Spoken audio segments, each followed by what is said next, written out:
as a result. And But how do you get someone to abandon such a rigid ideology? How do you get someone to open their mind up to the possibility that this was just written by people? There's just a way of governing people and keeping people in line, which is essentially every single religion that's ever been created. well, but see, it happens, and actually, this is another point that Abby Martin made, which I agree with. She doesn't. We don't agree with it we don't think this thought for the same reasons. But she pointed out that religions change, right? That you roll back the clock 500 or so years, Christians were burning people alive and actively prosecuting people for blasphemy. You had the Inquisition in Europe, and that was every bit as much of a horror show as what's going on in Iraq now. So look, Christianity can be just as bad as Islam. Now, it's true, as a matter of history, that is in fact true. There are differences between Islam and Christianity that are nevertheless important, but the crucial piece is that Christianity did not change from the inside.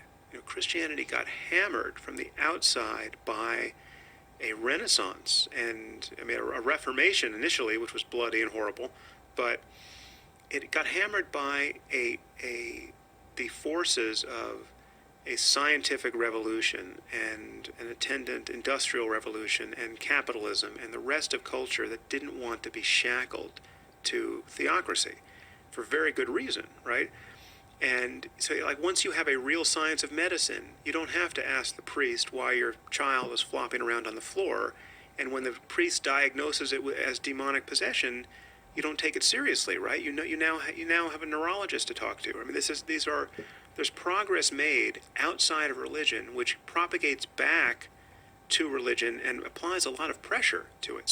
So Christianity has been humbled and mastered by the secular world, by humanism, by science, by the rest of our conversation with ourselves. And this has not happened in the Muslim world, and it should happen. It has to happen. We have to figure out how to engineer it for Muslims, and it's not going to come from the outside.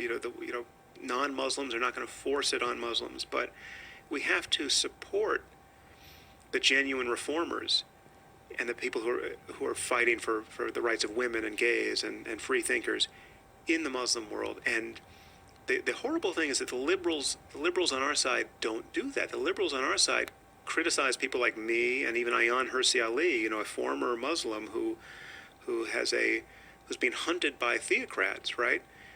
They criticize her as a bigot for how unsparing her criticism is of Islam, whereas she is fighting for the rights of women to be equal in the Muslim world, right? And so our liberalism has just truly lost the plot here, and we have to be committed to the same kind. We are concerned about the rights of women in Silicon Valley, right? That's how effete our concerns are now. Why isn't there an equal number of women in venture capital now? What a fucking scandal, right? There are people who can go on for hours about that, right?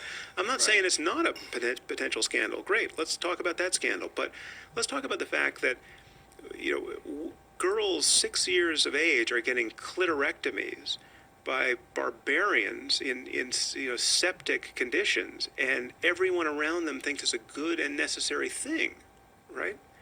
And women who get raped get killed because they brought dishonor on their family. There's another planet over there that we have to interact with because its violence is coming our way for no other reason. But there's another reason. There's the ethical imperative of figuring out how to help people who are hostage to a bad system.